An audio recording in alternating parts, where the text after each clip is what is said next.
Introduction to logic course के 8th week का ये दूसरा लेक्चर है।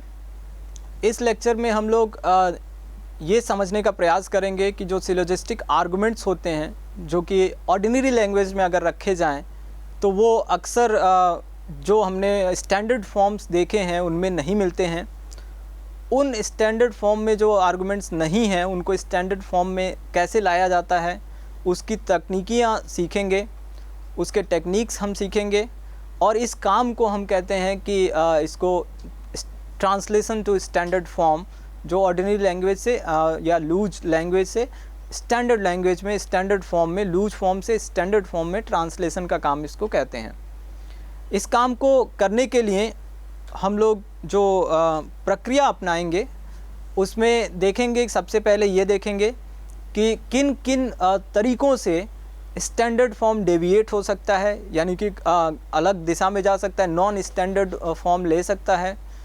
इसको देखने और समझने के बाद से हम देखेंगे कि उसमें हमको 3 पॉसिबल डेविएशंस मिलेंगे, जिसमें कि पहला डेविएशन ये होगा कि जो आर्गुमेंट है उसमें जो प्रोपोजिशंस आए हुए हैं वो प्रोपोजिशंस एक नॉन स्टैंडर्ड ऑर्डर में हों और वो ऑर्डर की वजह से उसमें जो स्टैंडर्ड फॉर्म में डेविएशन आ रहा है, वो पहली पॉसिबिलिटी है।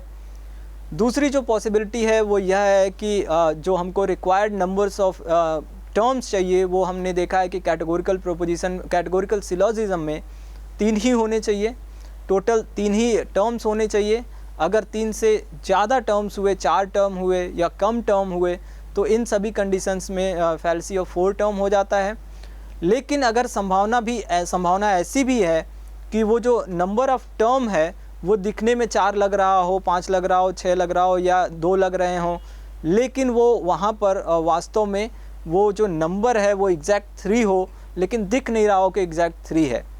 तो इस नंबर को, जो मान लीजिए कि 4, 5, 6 में विजिबल हो रहा है, अपेरेंटली 4, 5, 6 नंबर है, उसको रिड्यूस करके 3 नंबर में लाने के भी कुछ तरीके होते हैं और कब हम ऐसा कर सकते हैं, इन सब चीज़ों को देखेंगे। इसके पश्चात जो स्टैंडर्ड फॉर्म से डेविएशन का तीसरा तरीका है वो ये है कि जो कैटेगोरिकल प्रोपोजिशन, जो प्रोपोजिशन सिलोजिज्म में आ रहे हैं, कैटेगोरिकल सिलोजिज्म में आ रहे हैं, वो प्रोपोजिशंस कैटेगोरिकल प्रोपोजिशंस तो हों, लेकिन स्टैंडर्ड फॉर्म कैटेगोरिकल प्रोपोजिशंस में वो ना आ रहे हों, बल्कि जो ऑर्डिनरी लैंग्वेज के स्टेटमेंट्स होते हैं उस फॉर्म में आ रहे हों। ऐसे जो डेविएशन होते हैं वो हमारे पास स्टैंडर्ड फॉर्म से डेविएशन की तीसरी पॉसिबिलिटी है। तो 3 पॉसिबिलिटीज़ हमने देखी। पहली पॉसिबिलिटी है जिसमें प्रोपोजिशंस किस ऑर्डर में है उसका डेविएशन, दूसरा नंबर ऑफ़ टर्म्स में डेविएशन और जो तीसरा है वो टाइप ऑफ प्रोपोजिशंस में डेविएशन। ये 3 डेविएशन की पॉसिबिलिटीज़ पे हम विचार करेंगे और उसके बाद से हम देखेंगे कि किस किस तरीके से जो टर्म्स का नंबर 3 में रिड्यूस किया जा सकता है, उसके क्या क्या तरीके हैं। तो इस तरह से हम दूसरे लेक्चर को, अपने इस वीक के दूसरे लेक्चर को इस बात पे फोकस रखेंगे कि जो टर्म्स हैं उनका नंबर 3 में कैसे रिड्यूस किया जाए, उसके क्या क्या तरीके हैं। In ordinary discourse, the argument we encounter rarely appear as neatly packaged standard form categorical syllogisms. So the syllogistic arguments that arise in everyday speech cannot always be readily tested. They can be tested, however, if we put them into standard form, and we can generally do that by reformulating their constituent propositions. जो हमारे पास rules हैं जिनको apply करके categorical सिलोजिज्म्स को test करते हैं, उन rules को अप्लाई करने के लिए ये ज़रूरी है कि हमारे जो कैटेगोरिकल सिलोजिज्म हो वो स्टैंडर्ड फॉर्म में हो। और स्टैंडर्ड फॉर्म के लिए बताया गया था कि स्टैंडर्ड फॉर्म कैटेगोरिकल सिलोजिज्म तब होता है जब वो स्टैंडर्ड ऑर्डर में हो, उसके सभी प्रोपोजिशंस स्टैंडर्ड फॉर्म में हो और उसमें जो नंबर ऑफ़ टर्म्स हो वो 3 हो। सिलोजिस्टिक आर्गुमेंट्स की यहाँ बात हो रही है, तो सिलोजिस्टिक आर्गुमेंट किसको कहेंगे? सिलोजिस्टिक आर्गुमेंट्स ऐसे किसी भी आर्गुमेंट को कहते हैं जिनमें कि या तो वो स्टैंडर्ड फॉर्म कैटेगोरिकल सिलोजिज्म हो या उसको स्टैंडर्ड फॉर्म कैटेगोरिकल सिलोजिज्म बनाया जा सकता हो। तो ऐसे जो आर्गुमेंट्स होंगे वो कैटेगोरिकल सिलोजिस्टिक आर्गुमेंट्स कहे जाएंगे। The term syllogistic argument refers to any argument that either is a standard form categorical syllogism or can be reformulated as a standard form categorical syllogism without any loss or change of meaning. और जब हम ये reformulation का काम करेंगे उसके लिए अनिवार्य शर्त होगी कि उसकी जो भी उसमें बात कन्वे की जा रही है, जो भी उसमें इंफॉर्मेशन है प्रोपोजिशंस में और पूरे आर्गुमेंट में एक साथ, वो उसमें जो मीनिंग का कोई चेंज ना हो, कोई इन्फॉर्मेशन लॉस की कंडीशन ना हो या एक्स्ट्रा इन्फॉर्मेशन ना ऐड कर दिया जाए। तो इस तरह से जो चेंज ऑफ मीनिंग बिल्कुल नहीं किए बगैर अगर हम किसी भी आर्गुमेंट को रीफॉर्मुलेट करके कैटेगोरिकल सिलोजिज्म का स्टैंडर्ड फॉर्म दे पाएँ तो हम उसको भी कहते हैं कि ये एक सिलोजिस्टिक आर्गुमेंट है। ये जो प्रोसेस ऑफ रीफॉर्मुलेशन की बात हुई उसको हम कहते हैं ट्रांसलेशन टू स्टैंडर्ड फॉर्म और reduction to standard form. The process of reformulation is important because the effective tests cannot be applied directly until the syllogism is in standard form. Putting it into standard form is called reduction or translation to standard form. Now we need techniques for translating syllogistic arguments for their loose forms into standard form.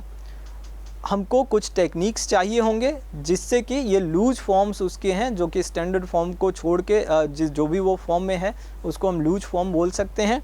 तो उस loose form से standard form में translate करने के लिए, रीफॉर्मुलेट करने के लिए, रिड्यूस करने के लिए हमको कुछ टेक्निक्स चाहिए होंगी और उन टेक्निक्स को हम देखते हैं आगे। To describe the various techniques for reduction to a standard form, we begin by noting the kinds of problems that create the need for them. That is, by noting different ways in which a syllogistic argument in ordinary language may deviate from a standard form categorical argument. Understanding those deviations, we can proceed to counteract them. ये जो deviations हैं जो standard form से deviation के कौन कौन से तरीके हो सकते हैं, उनमें पहला जो कि अभी थोड़ी देर पहले मैंने बताया, deviation from the standard order of statement. Second is deviation from the required number of terms, that is 3, and third is deviation from the standard form of categorical propositions. So these are 3 ways in which a standard form can be seen to be deviated when argument is presented in an ordinary language. Now how to reduce the number of terms to 3? Let's see that. A valid syllogism must have exactly 3 terms. If more than 3 terms seem to be involved in an argument of apparently syllogistic form, it may be possible to translate the argument into a standard form categorical syllogism that is equivalent to it, but that contains only 3 terms and is perfectly valid. एक argument जो कि तब तक हम syllogistic form नहीं कहेंगे, उसको syllogistic argument नहीं कहेंगे जब तक उसमें 3 टर्म्स नहीं होते हैं। तो एटलीस्ट अगर अपरेंटली वो सिलोजिस्टिक फॉर्म में दिख रहा है और अपरेंटली दिखने के बाद से हम ये देख सकते हैं कि इसमें ऐसी संभावना है कि इसके फॉर्म्स, इसके जो टर्म्स हैं वो 6 से 3 में कर लें, 5 से 3 में, 4 से 3 में किए जा सकते हैं।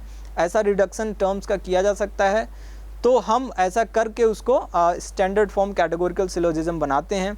लेकिन ऐसा कैसे कैसे किया जाता है, how can that be done, let's see that. पहला तो हम उसमें मान लीजिए कि कोई टर्म सिनोनिम आया हुआ है, एक टर्म है और उसी का सिनोनिम दूसरी बार में एक टर्म की जगह आया हुआ है। तो यहाँ पर अगर सिनोनिम को हम एलिमिनेट कर दें और उसी टर्म को दोबारा रख दें, ये ऐसा करने में कोई लॉजिकल गलती नहीं होगी, कोई चेंज ऑफ मीनिंग भी नहीं होगा। और इसलिए by eliminating synonyms we can reduce the number to 3। Let's see an example. No wealthy persons are vagrants, all lawyers are rich people, therefore no attorneys are tramps. इस argument में हम देख रहे हैं कि जो सतही तौर पे हमको ऊपर से देखने को मिल रहा है वो this syllogistic argument appears to contain 6 terms. इसमें आपको 6 टर्म्स देखने को मिल रहे हैं। वेल्दी पर्सन्स, दूसरा वैग्रेंट्स, तीसरा लॉयर्स, चौथा रिच पीपल और पांचवा अटॉर्नीज और छठा ट्रैम्प्स। ये जो 6 टर्म्स हैं इसमें से आप ये देख सकते हैं कि वेल्दी और रिच आपस में सिनोनिम्स हैं, लॉयर एंड अटॉर्नी ये आपस में सिनोनिम्स हैं, और साथ में वैग्रेंट और ट्रैम्प ये दोनों भी आपस में सिनोनिम्स हैं। तो जो ये 6 टर्म्स दिख रहे हैं वो वास्तव में 6 टर्म्स नहीं हो करके जो 3 टर्म्स हैं उन्हीं के 3 सिनोनिम्स आ गए हैं, और उन सिनोनिम्स को हम चाहें तो एलिमिनेट कर सकते हैं, और उस एलिमिनेशन के बाद जो हमको आर्गुमेंट मिलेगा वो कुछ इस तरह होगा। No wealthy persons are vagrants, all lawyers are wealthy persons, therefore no lawyers are vagrants. अब हम देख रहे हैं कि हमारे पास टोटल 3 टर्म्स ही हैं। वेल्दी जिसके 2 ऑकरेंसेस हैं, वेल्दी के भी 2 ऑकरेंसेस हैं, वैग्रेंट्स इसके भी 2 ऑकरेंसेस हैं, और जो हमारा लॉयर है लॉयर के भी 2 ऑकरेंसेस हैं। तो टोटल हमारे पास 3 टर्म्स हो गए इस आर्गुमेंट में, और तीनों टर्म 2-2 ऑकरेंस रखता है। अब हम इसको कह सकते हैं कि ये आर्गुमेंट स्टैंडर्ड फॉर्म में एटलीस्ट इसका जो और भी चीज़ें देखनी होती हैं स्टैंडर्ड फॉर्म में रखने के लिए, लेकिन जो नंबर ऑफ़ टर्म्स है वो 6 से रिड्यूस करके हमने 3 कर दिया। तो अब हम इसको जो नंबर ऑफ़ टर्म्स की वजह से डेविएशन इसके स्टैंडर्ड फॉर्म में हो रहा था वो अब इसमें नहीं रह गया। और भी देख रहे हैं कि इसको एक बार चेक कर सकते हैं कि ये आर्गुमेंट पूरी तरह से स्टैंडर्ड फॉर्म में है, क्योंकि जो हमारा पहला स्टेटमेंट है वो जो पहला प्रीमिस है वो ई टाइप का है, दूसरा प्रीमिस ए टाइप का है, और कंक्लूजन भी ई टाइप का है। अब हम चेक करें कि जो हमारा मेजर टर्म है वो किस में है, तो पहले वाले प्रीमिस में है, यानी कि मेजर प्रीमिस पहले ही रखा गया है, माइनर प्रीमिस दूसरे नंबर पे है। इस तरह से जो उनका ऑर्डर का अरेंजमेंट है वो भी परफेक्ट है, और जैसा कि स्टैंडर्ड फॉर्म में होना चाहिए था वैसा है। तो इस तरह से हम कह सकते हैं कि ये आर्गुमेंट हमारा अब स्टैंडर्ड फॉर्म में आ गया है। अगला जो हमारे पास रिड्यूस करने का जो हमारे नंबर ऑफ़ टर्म्स हैं वो अगर ज़्यादा हों उनको रिड्यूस करने का, उनको कम करके 3 पे लाने का जो तरीका है अगला हमारे पास वो कुछ ऐसा हो सकता है। एक पॉसिबिलिटी है कि नंबर ऑफ़ टर्म्स कैसे बढ़ें। नंबर ऑफ़ टर्म्स इसलिए बढ़ गए हों क्योंकि जो क्लास कोई उसमें आया हुआ है, हर टर्म एक क्लास को डिनोट करता है। ये हमने ट्रेडिशनल अंडरस्टैंडिंग जो कैटेगोरिकल प्रोपोजिशंस की देखी थी उसमें ये बताया गया था कि हर टर्म एक क्लास को डिनोट करता है, और उसका हर क्लास का एक कॉम्प्लीमेंट्री क्लास भी होता है। एक क्लास और कॉम्प्लीमेंट्री क्लास आपस में म्यूचुअली एक्सक्लूसिव होते हैं और जॉइंटली एग्जॉस्टिव होते हैं। तो अगर कहीं पर एक क्लास और उसका कॉम्प्लीमेंट्री क्लास आया हुआ है तो वो दिखने में तो 2 टर्म हो सकते हैं, लेकिन हम उनको रिड्यूस करके सेम टर्म बना सकते हैं, और उसको रिड्यूस करने का जो तरीका होगा वो हमारे जो हमने इमीडिएट इन्फरेंसेस सीखे हैं वो इमीडिएट इन्फरेंसेस की मदद लेकर अगर संभव हुआ तो हम ऐसा करते हैं। तो our second way to reduce the number of terms to 3 is by eliminating class complements. For example, all mammals are warm-blooded animals. Second premise of this argument is no lizards are warm-blooded animals, and conclusion of this argument is therefore all lizards are non-mammals. On the surface this argument appears to be invalid because it seems to have 4 terms, and it also draws an affirmative conclusion from a negative premise, which breaks one of the rules of the syllogism. जो हमारा 5वां rule है कि अगर एक premise negative है तो conclusion affirmative नहीं होना चाहिए, इसलिए ये 5वें रूल को तो वायलेट कर रहा है। साथ में ये भी देख रहे हैं हम कि इसमें जो नंबर ऑफ़ टर्म्स हैं वो भी 3 नहीं है, तो रूल नंबर 1 का भी वायलेशन हो रहा है। ऐसा अभी दिख रहा है जब तक हमने इस पर कुछ काम नहीं किया है, ये स्टैंडर्ड फॉर्म में नहीं है, तब तक हमको दिख रहा है। इसलिए भी ये ज़रूरी हो जाता है कि आप हर कैटेगोरिकल सिलोजिज़म्स पे रूल्स अप्लाई करने से पहले इसको स्टैंडर्ड फॉर्म में ट्रांसलेट करें, उसके बाद ही रूल्स अप्लाई करें। अदरवाइज़ जो आपको रूल्स से रिज़ल्ट मिलेंगे रूल्स के एप्लीकेशन से वो जो आने चाहिए उससे डिफरेंट भी आ सकते हैं। इस आर्गुमेंट को हम देख रहे हैं, इसमें अभी हमको जो अपरेंटली 2 फैलेसीज़ दिखी, रूल नंबर 1 का वायलेशन और रूल नंबर 5 का वायलेशन। लेकिन सच कहें तो this argument is however perfectly valid when it is translated to standard form. We can reduce the number of terms to 3 because two of the terms in it, mammals and non-mammals, are complements of one another. So by obverting the conclusion, we get the following standard form translation of the original argument. All mammals are warm-blooded animals. No lizards are warm-blooded animals. Therefore, no lizards are mammals. अब हम देख रहे हैं कि जो हम ऐसा कैसे कर पाए, चूँकि हमारे पास जो एक डेविएशन था वो कंक्लूजन में जो टर्म आ रहा था मेजर टर्म, वो प्रीमिस में जो मेजर प्रीमिस में टर्म था मैमल्स, उसका कॉम्प्लीमेंट्री था.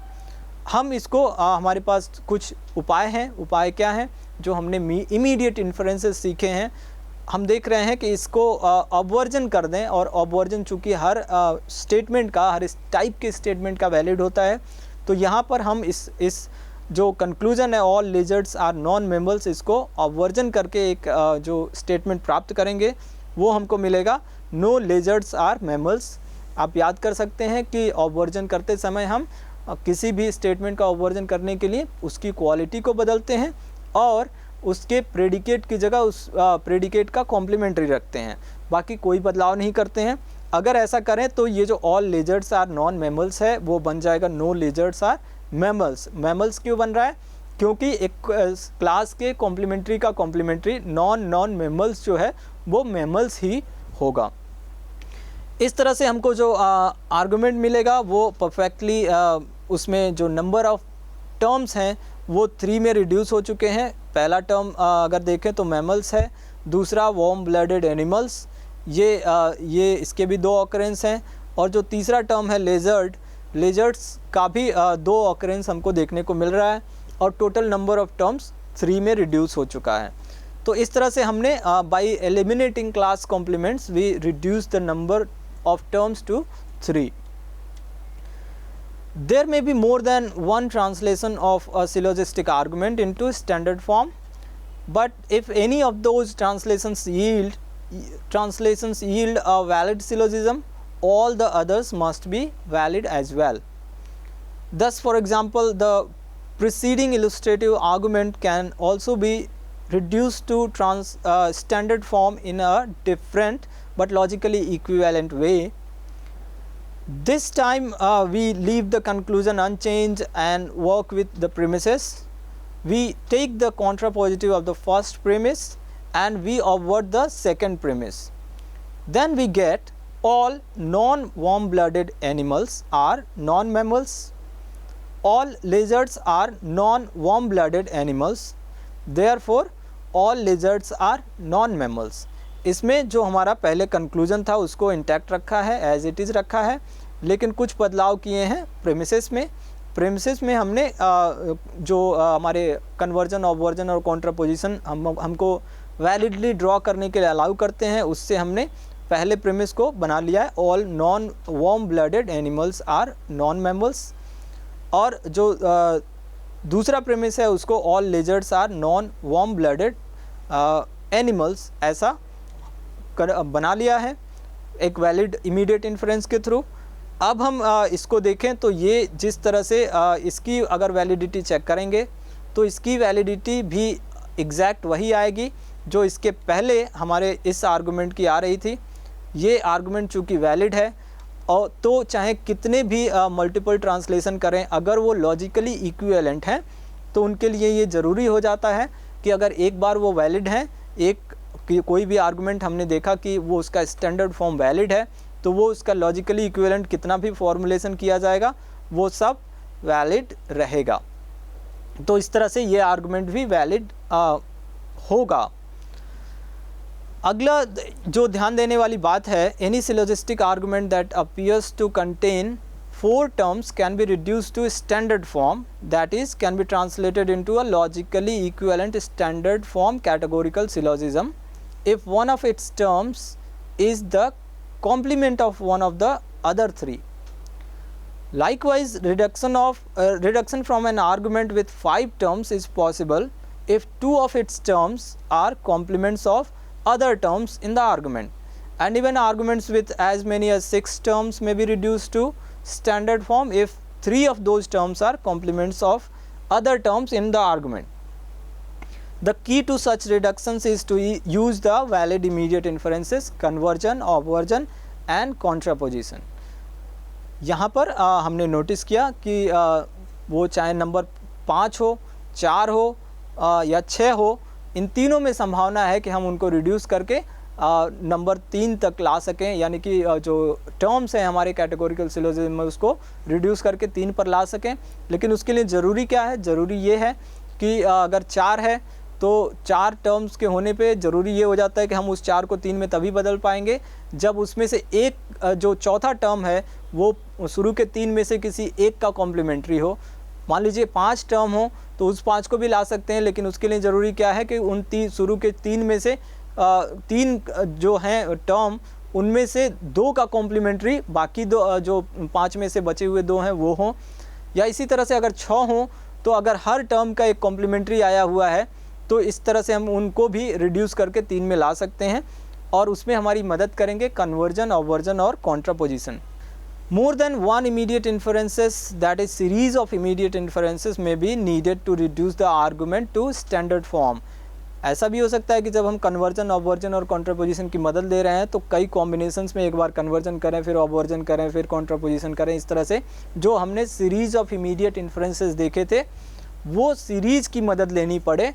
लेकिन ये अलाउड है, ये परमिटेड है, क्योंकि जहाँ जहाँ पे भी ये जो कन्वर्जन, ऑबवर्जन और कॉन्ट्रापोजिशन जिन स्टेटमेंट्स के वैलिड होते हैं वो हम बिना चिंता किए कर सकते हैं, क्योंकि वो वैलिड हमने डिसाइड कर लिए हैं. और एक वैलिड स्टेटमेंट से कोई डेरिवेशन का एक स्टेटमेंट जो कि ट्रू है उससे अगर वैलिड डेरिवेशन करते हैं तो वो भी निश्चित रूप से ट्रू होता है और मीनिंग इक्विवेलेंट रखता है. तो ऐसा किया जा सकता है. एग्जाम्पल लेते हैं एक. Non residents are citizens, all non citizens are non voters, therefore all voters are residents. The argument has 6 terms, but it is valid and that can be shown by reducing it to standard form, which can be done in more than one way. Perhaps the most natural reduction is to convert and then obvert the first premise. This yields all citizens are residents. Then take the contrapositive of the second premise, which yields all voters are citizens. The argument is then in standard form like this: all citizens are residents, all voters are citizens, therefore all voters are residents. इस तरह हम देख रहे हैं. अब हम ये चूँकि स्टैंडर्ड फॉर्म में पूरी तरह आ चुका है, अब इसकी वैलिडिटी हम चेक कर सकते हैं. इसको अगर हम देखेंगे पहले तो हम ये देखेंगे कि ये पूरी तरह स्टैंडर्ड फॉर्म में आ चुका है. इसको सुनिश्चित करने के लिए हमें देखना है कि इनका ऑर्डर ठीक है.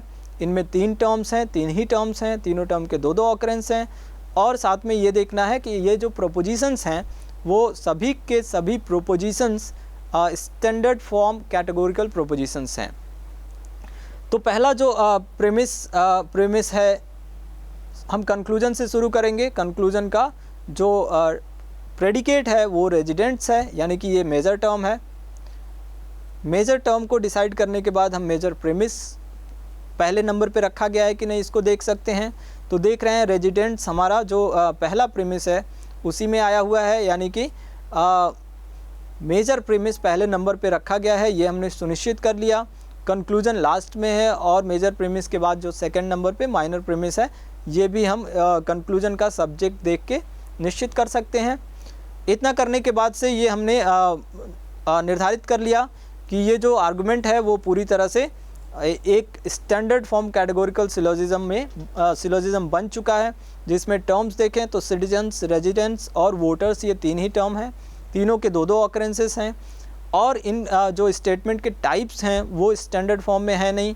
इसको सुनिश्चित करने के लिए हम देख सकते हैं कि ये हमको ऑल एसिस पी के फॉर्म में मिल रहा है, यानी कि ए टाइप का स्टेटमेंट है.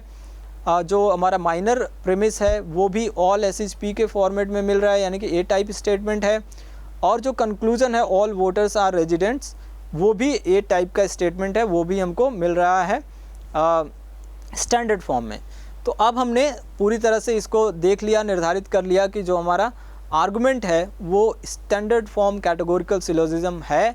अब इस पर हम रूल्स अपने अप्लाई करके जो हमारे कैटेगोरिकल सिलोजिज्म की वैलिडिटी चेक करने के लिए 6 रूल्स हैं उनको अप्लाई कर सकते हैं। रूल नंबर 1 फॉलो हो रहा है, ये ऑलरेडी हम चेक कर चुके हैं।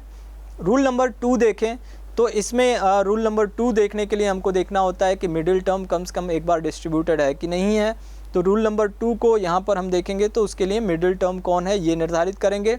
यहाँ देख रहे हैं कि सिटीजन्स जो टर्म है वो दोनों ही प्रेमिसेस में आ रहा है लेकिन कंक्लूजन में नहीं आ रहा है, इसलिए यहाँ पर सिटीजन्स जो टर्म होगा वो मिडिल टर्म होगा। और ये मिडिल टर्म एक बार डिस्ट्रीब्यूटेड है वो हमको मेजर प्रीमिस के ए होने की वजह से दिख जा रहा है, क्योंकि मिडिल टर्म मेजर प्रीमिस के सब्जेक्ट की जगह आया हुआ है जो कि जो मेजर प्रीमिस ए टाइप का है, और इसलिए और ए टाइप के स्टेटमेंट में सब्जेक्ट डिस्ट्रीब्यूटेड होता है, तो इसलिए हमने देखा कि यहाँ पर मिडिल टर्म का डिस्ट्रीब्यूशन एक बार हो गया। अब मिडिल टर्म का डिस्ट्रीब्यूशन जब एक बार हमने देख लिया कि हो गया, तो अब हमारे लिए हम ये कह सकते हैं कि रूल नंबर 2 फॉलो कर रहा है। रूल नंबर 3 चेक करें तो इसके लिए रूल नंबर 3 के लिए हमको देखना होगा कि कंक्लूजन में कौन कौन सा टर्म डिस्ट्रीब्यूटेड है। कंक्लूजन में हम देख रहे हैं कि कंक्लूजन ए टाइप का है, तो यहाँ पर जो सब्जेक्ट है इसका वोटर्स वो डिस्ट्रीब्यूटेड है।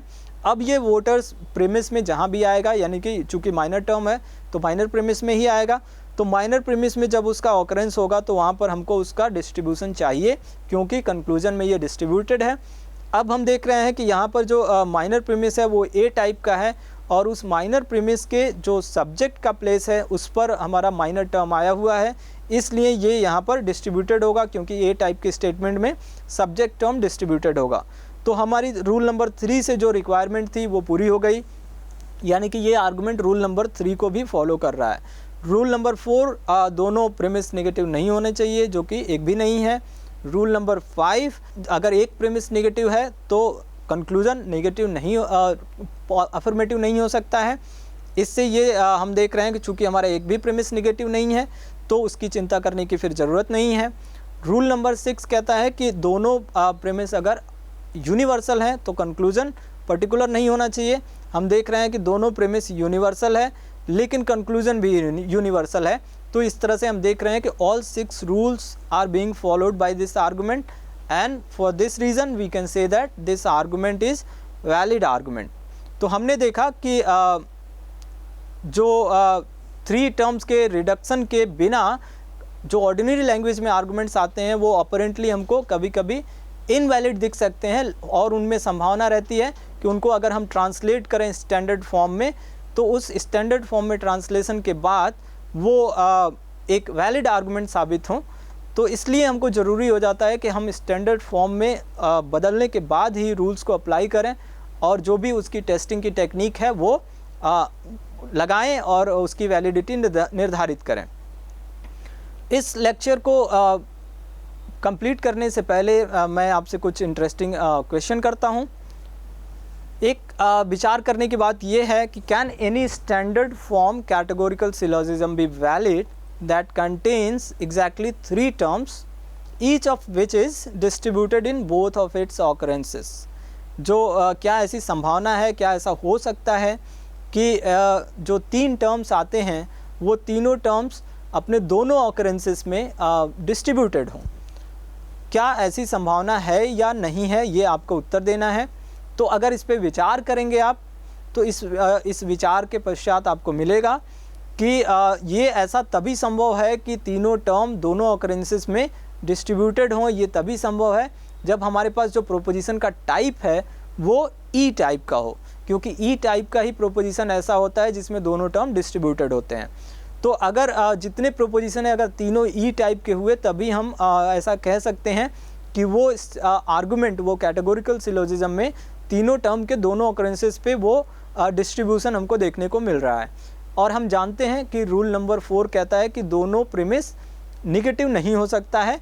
अगर ऐसा हुआ तो फैलेसी ऑफ एक्सक्लूसिव प्रीमिसेस होता है, और इस कारण से ये जो अभी प्रश्न आपके सामने रखा गया विचार करने के लिए, उस पर आप उत्तर दे सकते हैं कि ऐसी संभावना नहीं है, ऐसी संभावना नहीं है कि एक वैलिड आर्गुमेंट हो हमारे सामने और वो वैलिड आर्गुमेंट में तीन के तीनों टर्म अपने दोनों ऑकरेंसेस में डिस्ट्रीब्यूटेड हों। उसी तरह से एक विचार करने के लिए एक सवाल आपके सामने मैं छोड़ जाता हूँ। इन व्हाट मूड्स और mood if any can a valid standard forms categorical syllogism has two affirmative premises and a negative conclusion. इस प्रश्न पे आप विचार करेंगे और विचार करने के बाद अपने उत्तर को शेयर करेंगे डिस्कशन फोरम में। इस लेक्चर में इतना ही, मिलते हैं अगले लेक्चर में। Thank you.